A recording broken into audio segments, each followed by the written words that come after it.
तो यहाँ इसको अपडेट रखो आप, मतलब इसको डाउनलोड करके अपने पास रखो सब, ताकि आपको सारी चीज़ें मिलती रहें। उसके अलावा नोट्स भी आपको यहीं पे मिलते हैं, सारे के सारे नोट्स आप यहाँ से ले सकते हैं जा करके।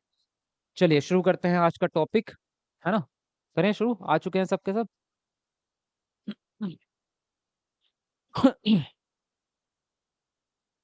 जी, बढ़िया, चलो ठीक है। तो भाषा शिक्षण के उपागम, पहले हम ये बात करते हैं कि उपागम होता क्या है, क्योंकि अप्रोच का मतलब क्या है, उपागम एक्चुअल में उपागम का मतलब क्या होता है।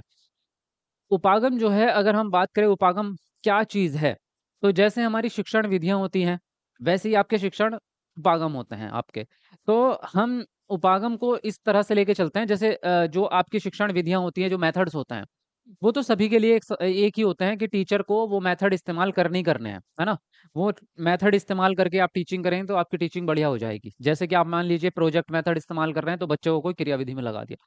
आप खेल विधि इस्तेमाल कर रहे हैं, तो वो आपका प्ले मेथड हो गया, तो बच्चों को खिला के आप सिखा रहे हैं चीज़ों को, है ना?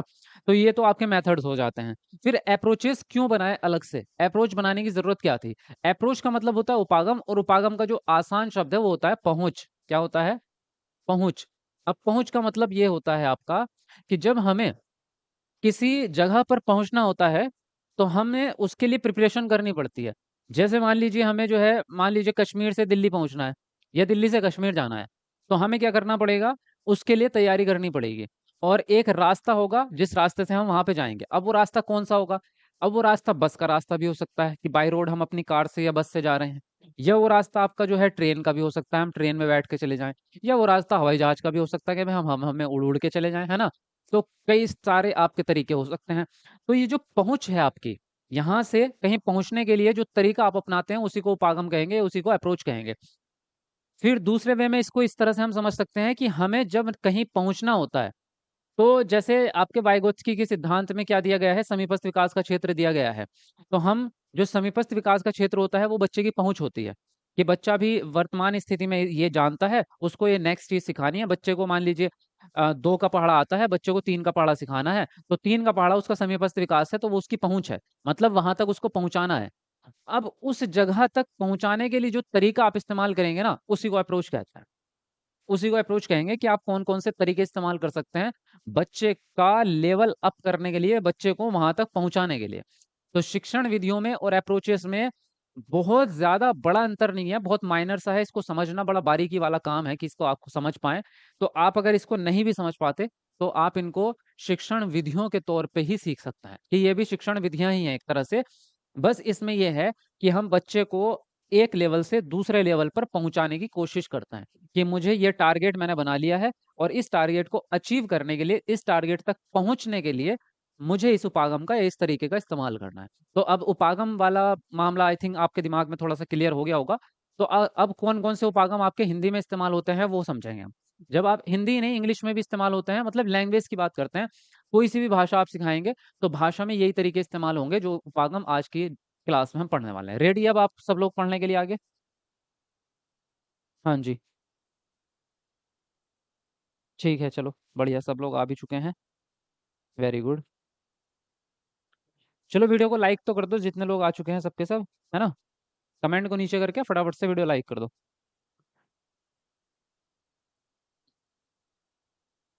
चलो देखो अब क्या कहते हैं, यहाँ है आपका पहले नंबर पे संरचनात्मक उपागम, इसको हम कहते हैं स्ट्रक्चरल अप्रोच। स्ट्रक्चरल अप्रोच से मतलब ये होता है कि इसमें भाषा की संरचना पे काम किया जाता है, और संरचना बनती है आपकी लगभग व्याकरण से।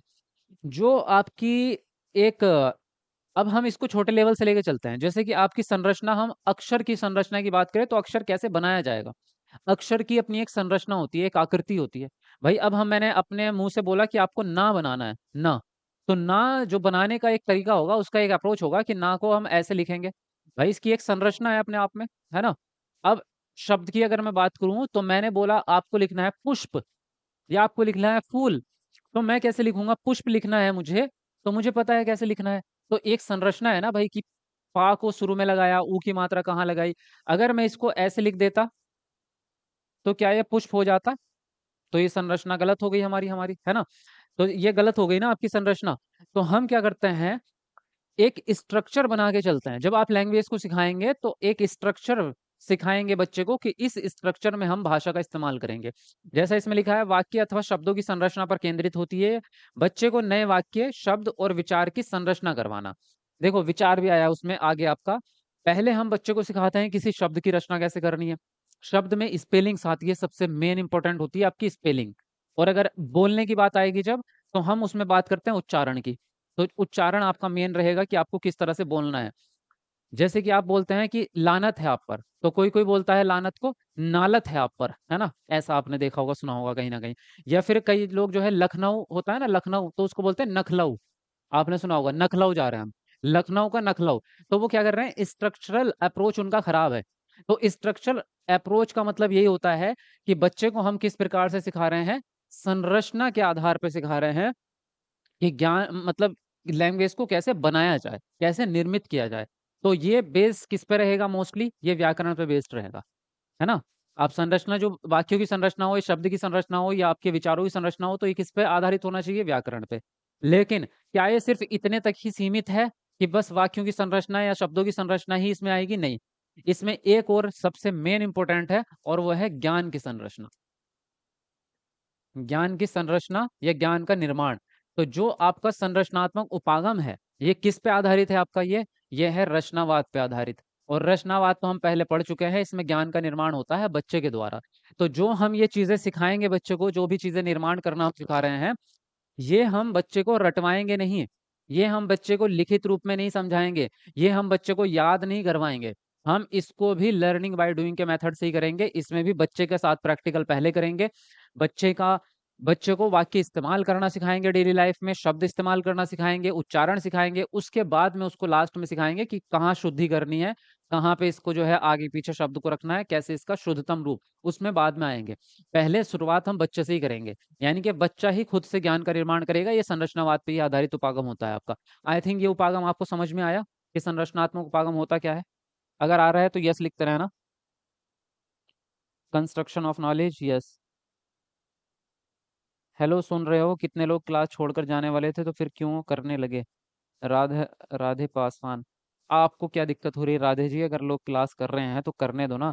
ये कमेंट आपने 10 बार कर दिया तब से, तो क्यों बार बार एक ही चीज को बोले जा रहे हो? चलिए आगे बढ़ते हैं। आगे आपका संप्रेषणात्मक उपागम। संप्रेषणात्मक उपागम में, जैसे कि इसके नाम से आपको समझ में आ रहा है, कम्युनिकेटिव अप्रोच। कम्युनिकेटिव यानी कम्युनिकेशन। तो कम्युनिकेशन जो होता है आपका, संप्रेषण, उसमें बातचीत होती है, मेनली बोलना और सुनना। तो ये बातचीत पे ही डिपेंड करता है। इस अप्रोच में बच्चा उच्चारण पे, बोलने पे, शुद्ध मतलब जो आपका उच्चारण है, जो लय है, मतलब बोलने से कि आप कितनी फ्लुएंसी के साथ बोल सकते हैं, कितना शब्दों को शुद्ध रूप से बोल सकते हैं, वो ज्यादा मायने रखता है इसमें। तो इसमें बातचीत पे ज्यादा ध्यान रहेगा कि बच्चे के बोलना और सुनना। तो ये बातचीत पर और मौखिक अभ्यास पर आधारित होता है। बच्चों को ज्यादा से ज्यादा बातचीत करने के अवसर दिए जाते हैं। तो इस संप्रेषणात्मक उपागम में कौन कौन सी गतिविधियां आप कर सकते हैं? देखो ये तो अप्रोच है आपका। अब अप्रोच के अंदर गतिविधियां आ जाएंगी आपकी। कौन कौन सी मेथड आ सकते हैं? चर्चा करना आ सकता है, जिसको डिस्कशन मेथड कहते हैं। प्रश्नोत्तर आ सकता है, इसमें प्रश्नोत्तर करते हैं तो भी आप क्या करेंगे, बोल के ही करेंगे, है ना? उसके अलावा क्या कर सकते हैं आप? रोल प्ले कर सकते हैं। रोल प्ले में भी आप बोलते ही हैं, आपका कम्युनिकेशन स्किल बढ़िया होगा, है ना? और क्या कर सकते हैं? कहानी सुनना सुनाना कर सकते हैं आप, है ना? कहानी सुनना या सुनाना आप कर सकते हैं। तो ये सारे मेथड क्या हो जाएंगे, ये सारे के सारे मेथड संप्रेषणात्मक उपागम में आ जाएंगे, क्योंकि इन सब में ही बातचीत हो रही है, और इन सब में ही बोलने और सुनने की दोनों ही चीजों का स्किल बढ़ेगा, दोनों ही चीजों का डेवलप हो जाएगा। तो कम्युनिकेशन पे ये मेनली ये उपागम जो बना है, वो इसीलिए बना है कि आप दैनिक जीवन में जो बातचीत करते हैं उसको बेहतरीन कैसे बनाया जाए, उसको कैसे आप अपनी बातों को दूसरे के सामने, दूसरे के समक्ष कैसे प्रस्तुत करते हैं, वो तरीका आपका बेस्ट होना चाहिए। और आपके पास शब्दावली अच्छी होनी चाहिए, और आपके शब्द जो है वो बढ़िया तरीके से निकलने चाहिए। आपके मुंह से जो डिलीवरी हो रही है शब्दों की, वो अच्छे से होनी चाहिए। तो यहाँ पर आपको लिखित रूप से मायने नहीं रखता आपका लिखित रूप कितना अच्छा है नहीं है, यहाँ पे मौखिक रूप मायने रखता है। संप्रेषणात्मक उपागम जो है उसको कहेंगे। बात समझ में आई? और यहाँ पे भी क्या होगा, यहाँ पे भी ज्ञान की संरचना ही होगी।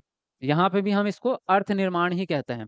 संप्रेषणात्मक उपागम में भी बच्चा अर्थ निर्माण पे ही ध्यान देता है। अर्थ निर्माण पे। और ये पहले से रटा रटाया नहीं होता है, इसमें भी बच्चा यूज करके सीखता है। बच्चा जितना ज्यादा बच्चे को भाषा बोलने के अवसर मिलेगा, उतना ज्यादा उसका ये अप्रोच जो है आगे बढ़ता चला जाएगा। संप्रेषणात्मक उपागम, आप देखोगे कोई भी भाषा पे जब आपको कमांड पकड़नी हो या किसी पे बहुत ज्यादा आपको मतलब फ्लुएंसी लानी है, परिपक्व होना है किसी भाषा में, तो क्या करते हैं, उसका ज्यादा से ज्यादा इस्तेमाल, जितना ज्यादा आप जिस शब्द का इस्तेमाल जितना ज्यादा करोगे, उतना ही ज्यादा बेहतर तरीके से, उतनी ही ज्यादा फ्लुएंसी से उसका इस्तेमाल आप किसी भी अन्य जगह पे कर पाएंगे। तो ये यूज पे डिपेंड है, इसका मतलब अर्थ निर्माण इसमें भी होगा, ये भी संरचनात्मक, संरचनावाद पे, रचनावाद पे ही आधारित रहेगा। ठीक है, बात समझ में आई यहाँ तक की? चलिए आगे देखते हैं। अब आता है आपका समग्र भाषा उपागम। समग्र भाषा उपागम को इंग्लिश में टोटल फिजिकल रिस्पॉन्स बोलते हैं।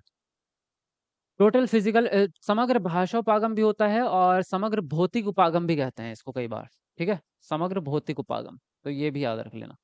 इसमें क्या होता है, इसमें बोलने के साथ साथ जो है शारीरिक हाव भाव का भी इस्तेमाल किया जाता है।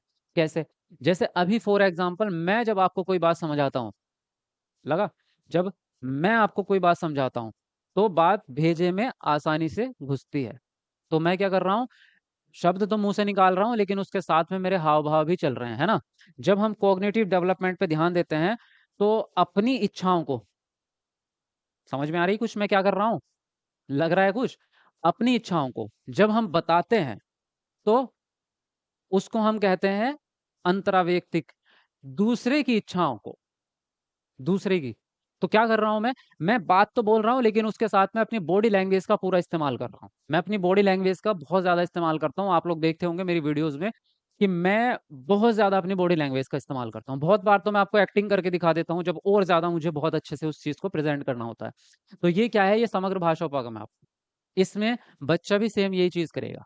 आप, बच्चा क्या करेगा, बच्चा जो बात बोल रहा है उसके साथ साथ अपना बॉडी लैंग्वेज का भी इस्तेमाल करेगा, हाव भाव का भी इस्तेमाल करेगा। अब जैसे वो ऐसे बता रहा है कि एक चूहा जा रहा था और चूहे की पूंछ पर जो है शेर ने पैर रख दिया और चूहा बोलता उई, उसको जो है क्या हुआ, दर्द हो गया। तो क्या है, फेस का एक्सप्रेशन बदला है ना, बदला है फेस का एक्सप्रेशन एकदम से। तो ये चीज क्या है, बच्चा एक्सप्रेशन भी साथ साथ जाहिर करता है, और एक्सप्रेशन से 50% बातें समझ में आ जाती हैं। आप देखेंगे बहुत बार, तो कई बार जब हम किसी के साथ रोज ही रह रहे हैं, रोज ही रह रहे हैं, है ना, तो उसका बिना शब्द के भी बात समझ में आ जाती है। उसका चेहरा देख के समझ में आ जाता है कि ये किस मूड में है और ये क्या कहना चाहता है ना। और कई बार इशारों इशारों में बात भी करते हैं। आप किसी शादी ब्याह में गए हुए हैं, है ना, एक दोस्त यहाँ खड़ा है, दूसरा दोस्त वहाँ खड़ा है, दोस्त आपका उधर खड़ा है, और आपस में ही आपका हाथ में एक गिलास है कोल्ड ड्रिंक का, और ऐसे समझ में आ रही है। तो ये भी तो एक्सप्रेशन है और ये भाषा ही है। तो इसमें भी क्या होता है आपका, इसमें बच्चा बोलने के साथ साथ अपनी बॉडी लैंग्वेज का भी पूरा इस्तेमाल करेगा। जब कविता गाते हैं तब भी, कि ये मेरे कान है, ये मेरी नाक है ना। तो इस तरह से हम बॉडी लैंग्वेज का भी, जब बॉडी पार्ट सिखाते हैं तो इस तरह से सिखाते हैं। हम ऐसे सिखाते हैं, जैसे कविता सिखाते हैं हम, वो लकड़ी की काठी, काठी पे घोड़ा, तो हम ऐसे ऐसे बच्चे को सिखाते हैं ना, ऐसे एक्टिंग के साथ में, तो वो यही मेथड होता है आपका। तो इसमें क्या है, बॉडी लैंग्वेज का इस्तेमाल आपका रहेगा। यहाँ तक की बात समझ में आ गई आपको, है ना, क्लियर? चलिए अब नेक्स्ट, अगला उपागम है आपका समग्र वाक्य उपागम, होल सेंटेंस अप्रोच। अच्छा, हंस ज्यादा रहे हो आप, मुझे ऐसा लग रहा है ना।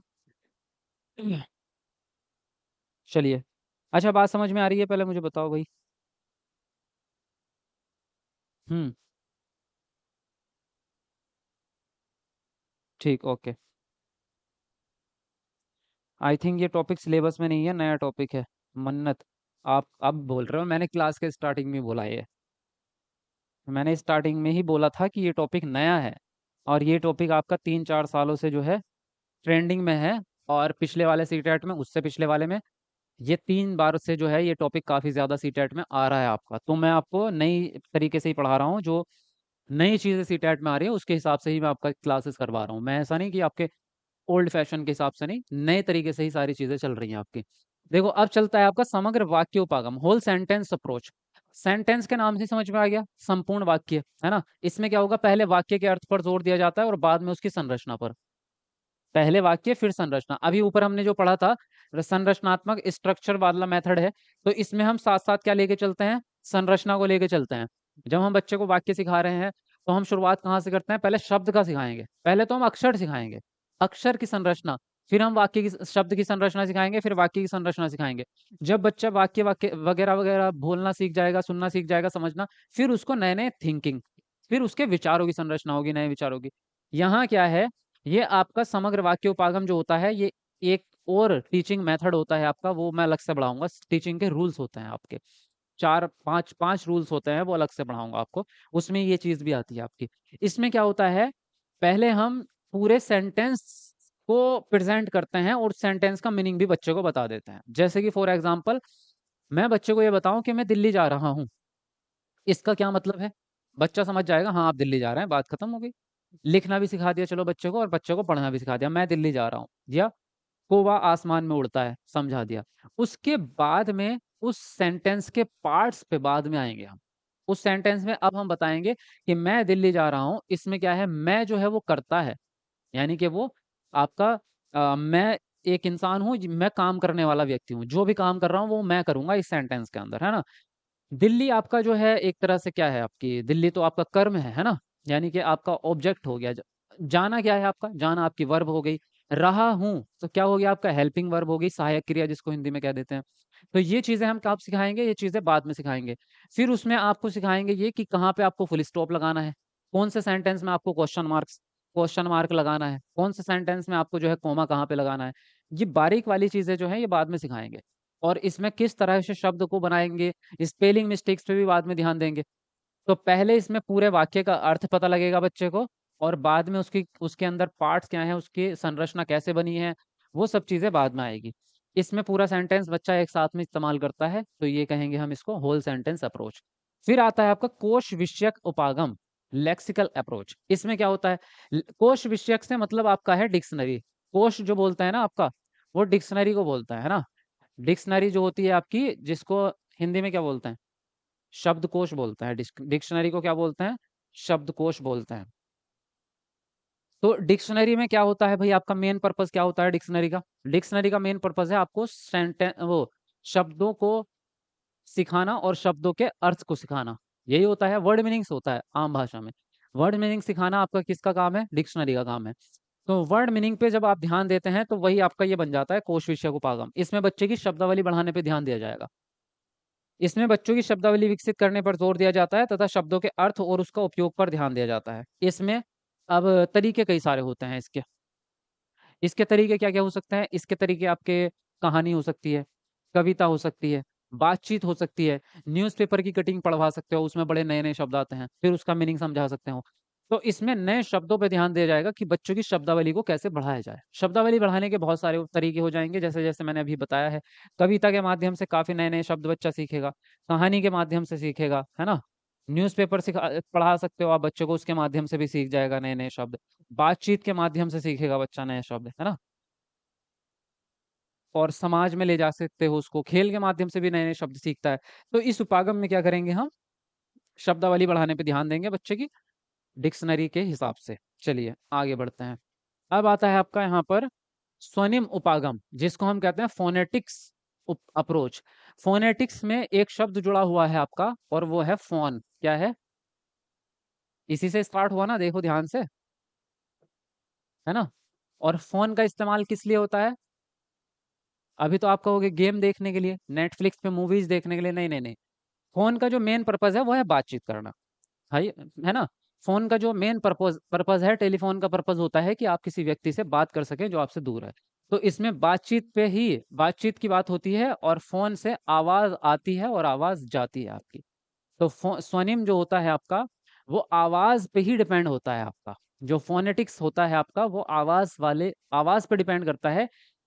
बच्चा किसी शब्द की ध्वनि कैसे निकालेगा? आवाज़ को ध्वनि कहते हैं ना, तो ये ध्वनि वाला अप्रोच है आपका। इसको जो हमारा स्वनिम विज्ञान होता है, स्वानिकी जिसको कहते हैं, वो अभी पढ़ेंगे हम, अगले चैप्टर में आएगा वो। तो स्वानिकी ध्वनि से संबंधित होता है, किसी शब्द की या किसी अक्षर की ध्वनि क्या निकलेगी, उस पर ज़ोर दिया जाता है इस वाले उपागम में। अभी तक हम इससे ऊपर क्या करते आ रहे थे? बच्चों को सेंटेंस भी सिखा रहे हैं, शब्द भी सिखा रहे हैं, बच्चे को ज्ञान निर्माण भी सिखा रहे हैं, समग्र भाषा, बॉडी लैंग्वेज भी सिखा रहे हैं। अभी बात आती है कि बच्चा चलो सेंटेंस को पढ़ भी पा रहा है, सारे काम कर रहा है, लेकिन उसका उच्चारण खराब हो रहा है।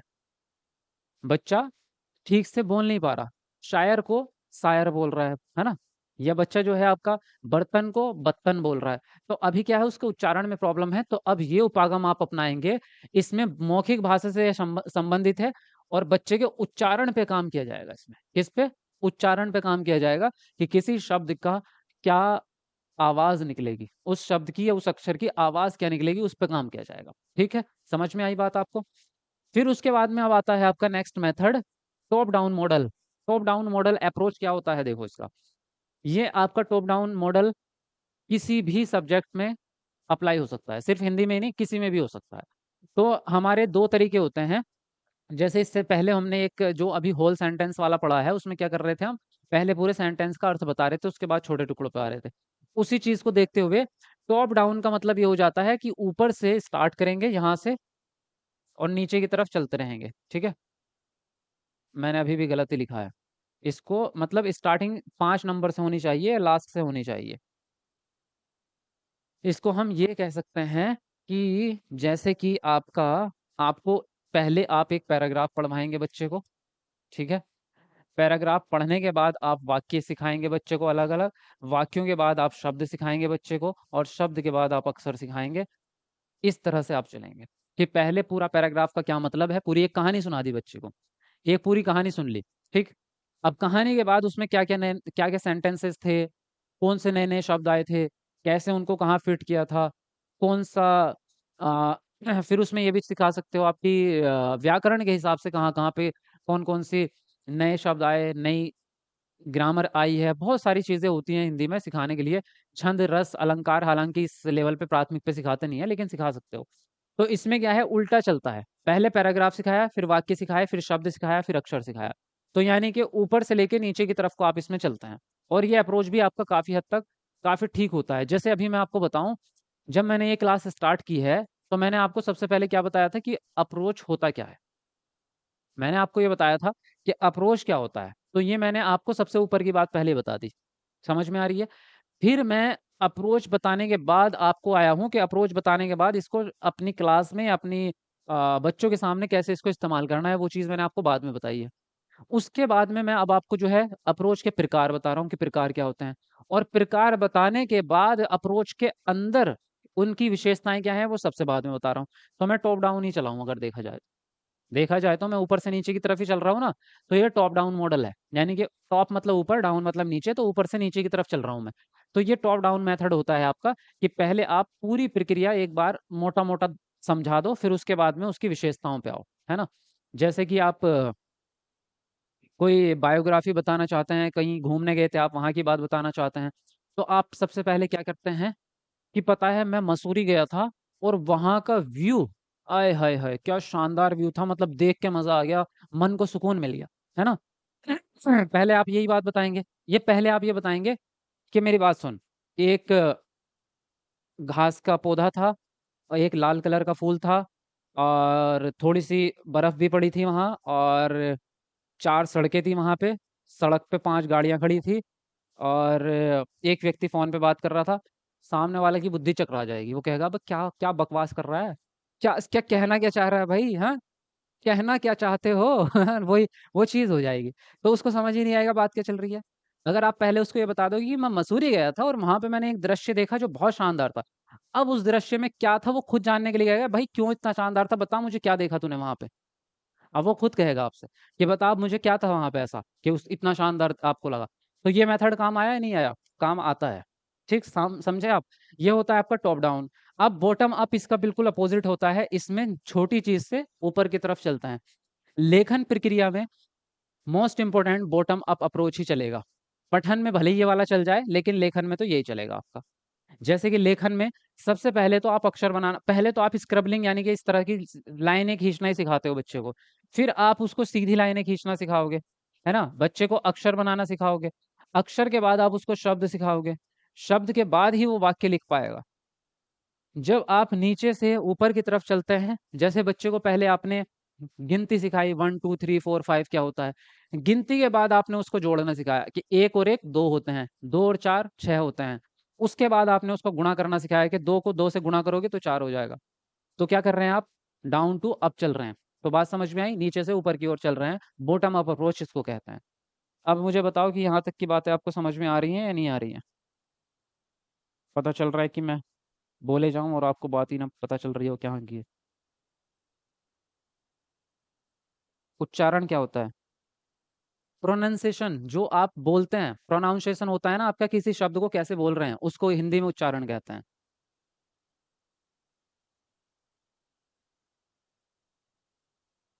एक ही पौधा था क्या मसूरी में टीचर जी? हाँ जी, मेरे को तो एक ही दिखा था, है ना? बाकी आपने देख लिए होंगे। मैं गई थी मसूरी में अप्रैल में। अच्छा जी। ठीक, यहाँ तक की चीज़ें क्लियर हैं? बहुत बढ़िया, चलो आगे बढ़ते हैं। चलो 500 लाइक होने वाले हैं हमारे, ज़रा 6 लाइक बच रहे हैं।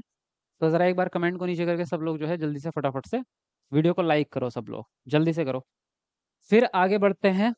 और कुछ अन्य मेथड हैं ये आपके, ये भी अप्रोच में से ही आते हैं, लेकिन ये कुछ और हैं। क्योंकि मैं अब आपको छोड़ूंगा नहीं बिल्कुल भी, मतलब ये है कि मैंने ये छांट के पता है कहाँ कहाँ से निकाले हैं। मैंने इतनी सारी किताबें रखी थी मेरे पास, सब किताबें छांट छांट के ना, जिसमें जो मिला सब उठा के लेके आ गए हम। सब उपागम का टॉपिक अगर आ रहा है सामने आपका, तो हम उसमें से कुछ भी नहीं छोड़ेंगे। हालांकि सीटेट में 3 ही उपागम पूछे जा रहे थे, लेकिन मैंने 8 सिखा दिया आपको, है ना? क्योंकि अगर 3 इस बार पूछे हैं तो अगली बार क्या पता दूसरा पूछ ले, तो मैं आपका छोड़ूंगा नहीं कोई भी चीज़ है। मैं जो आपको कंटेंट दे रहा हूँ तो फिर कंटेंट तगड़ा ही होगा, फिर आपका ऐसा ही होगा कि आपका कोई क्वेश्चन बच के ना जाए। इसलिए मैंने अन्य भी डाल दी, अदर्स भी चीज़ें डाल दी। वो तो थे ही उपागम आपके, मैंने उपागम के अलावा भी कुछ और चीज़ें भी डाल दी यहाँ पर। तो देखो क्या क्या है ये आपके। एक है अग्रगामी विधि और एक है पश्चगामी विधि। तो ये फॉरवर्ड मेथड होता है और बैकवर्ड मेथड होता है।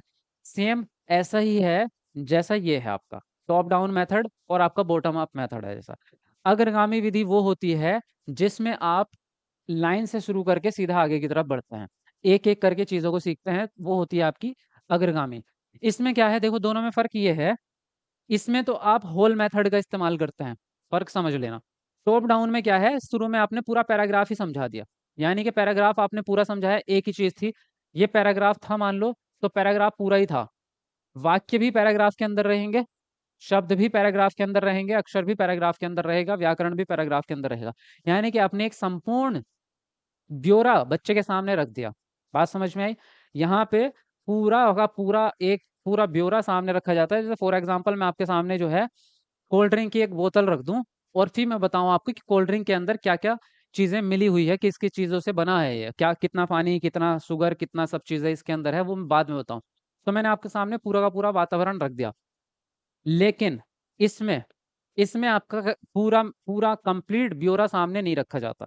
इसमें आप स्टेप बाय स्टेप ही चलेंगे, एक एक करके ही चलेंगे चीजें। जैसे इसमें आप चलेंगे 1 2 3 4 5 6 7 8, इस तरह से। इसमें आप चलेंगे, इसमें कैसे चलेंगे, 10 9 8 7 6 5 4 3 2 1। लेकिन कभी भी इन दोनों में 10 के 10 चीजें एक साथ नहीं रखी जाएंगी। वहां पे क्या कर रहे थे हम, टॉप डाउन में हमने 10 की 10 चीजें एक साथ रख दी आपके सामने, फिर हम छांट के दिखा रहे हैं, देखो इस 10 में से 8वीं चीज ये थी, देखो इसमें से ये था।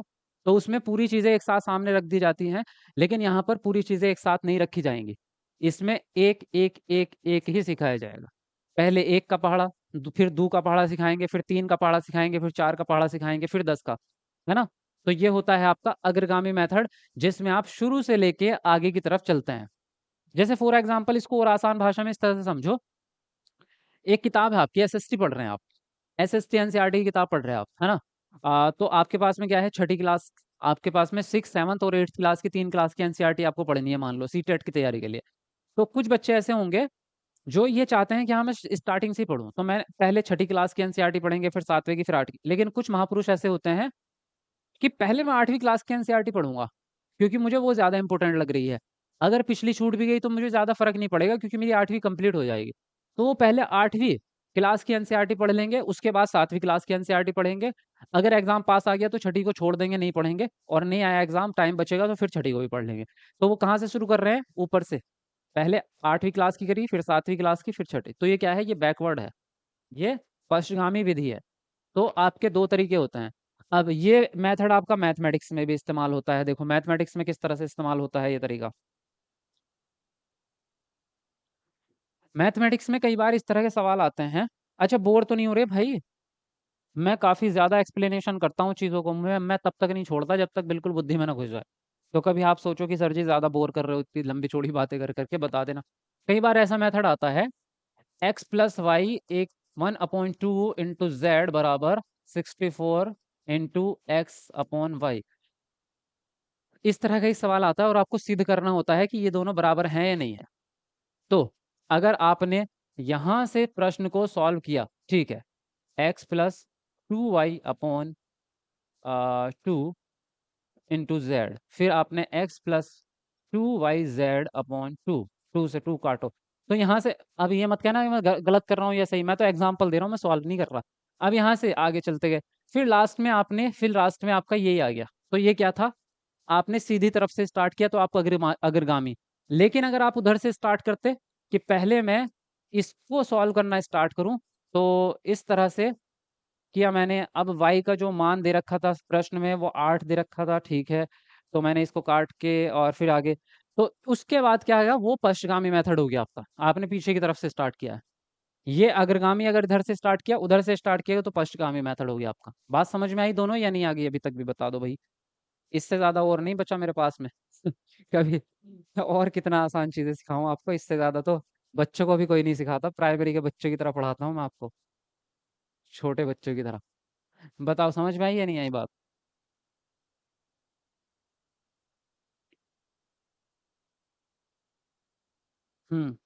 नो सर, आप कंटिन्यू कीजिए, ओके।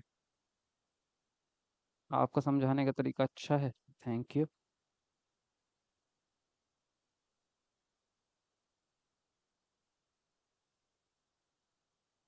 चलिए ठीक, वेरी गुड, बहुत बढ़िया। चलो 600 लाइक होने वाले हैं आज हमारे, तो करो फटाफट से सब लोग लाइक।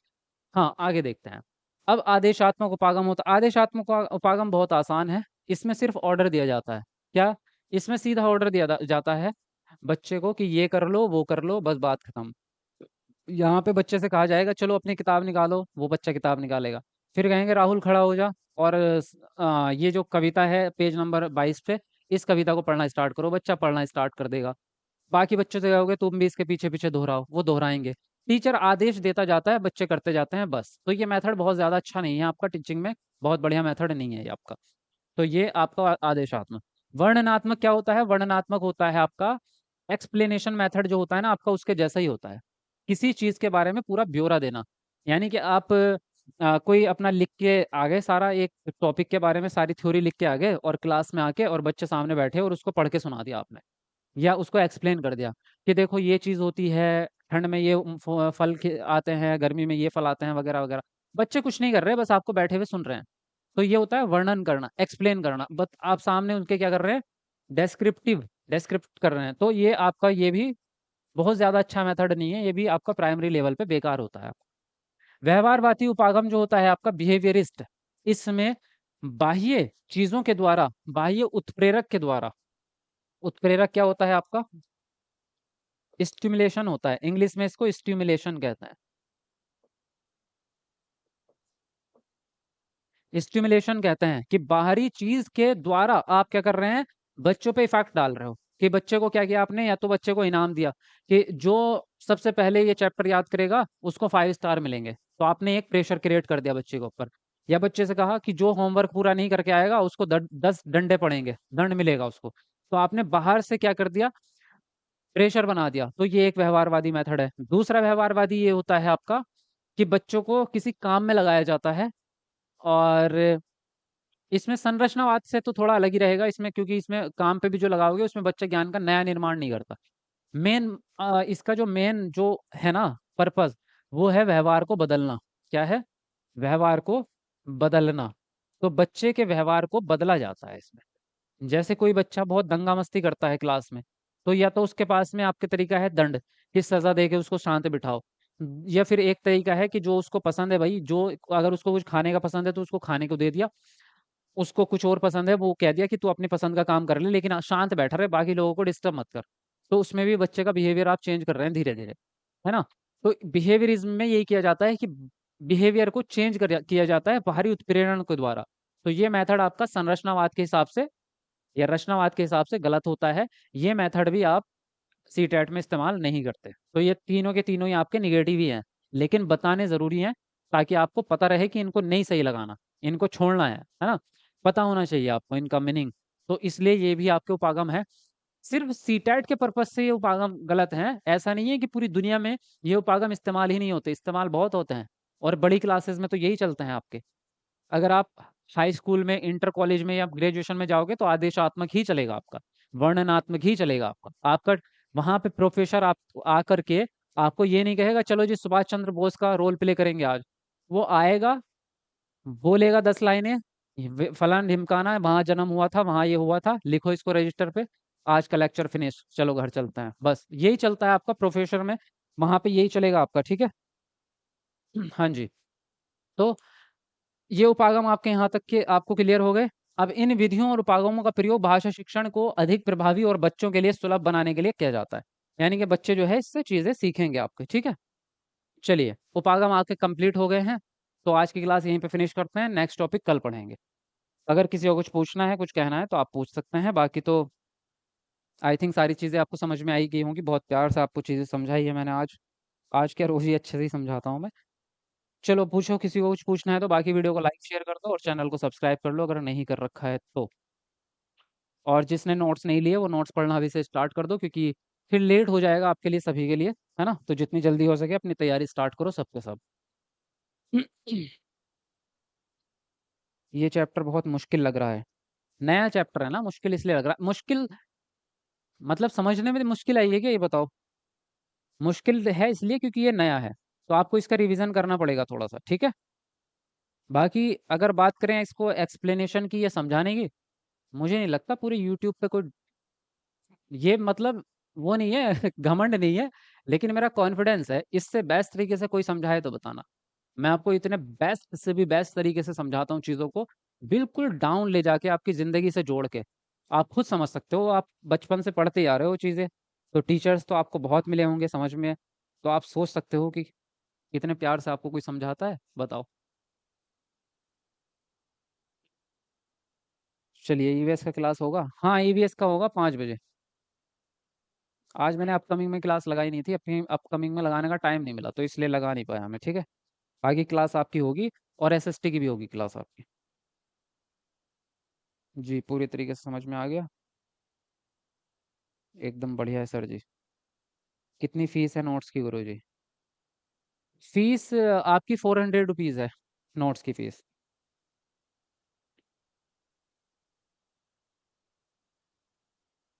अमेजिंग सेशन, चलिए thank you very much. Nice class teacher ji. Mussoorie में पेड़ लगाने पड़ेंगे चलो सारे। मन्नत क्या हो गया तुम्हें आज? बड़ी खुश लग रही हो आज, हाँ? थैंक यू सर जी, तुझसे ग्रेट हो सर जी। दिल से शुक्रिया। इफ़त शेख, सच कह रहे हैं सर, इतना अच्छे से कोई नहीं समझाता।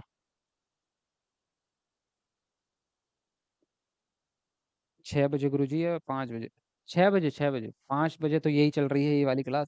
6 बजे होगी ईवीएस की। बच्चों पर स्टडी का प्रेशर डालना अच्छा है? नहीं नहीं नहीं, बिल्कुल नहीं। स्टडी का प्रेशर डालना बिल्कुल गलत बात है आपकी। प्रेशर से कोई स्टडी नहीं होती।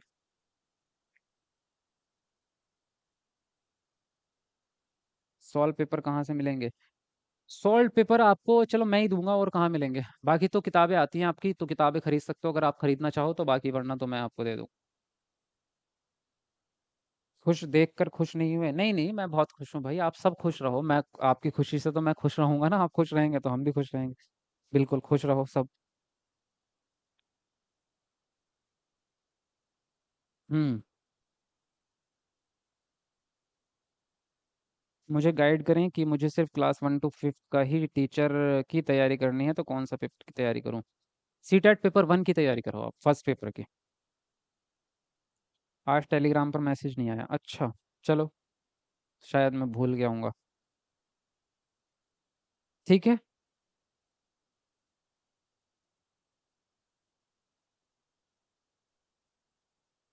मिलते हैं नेक्स्ट क्लास में जी। नेक्स्ट क्लास में मिलते हैं, चलो।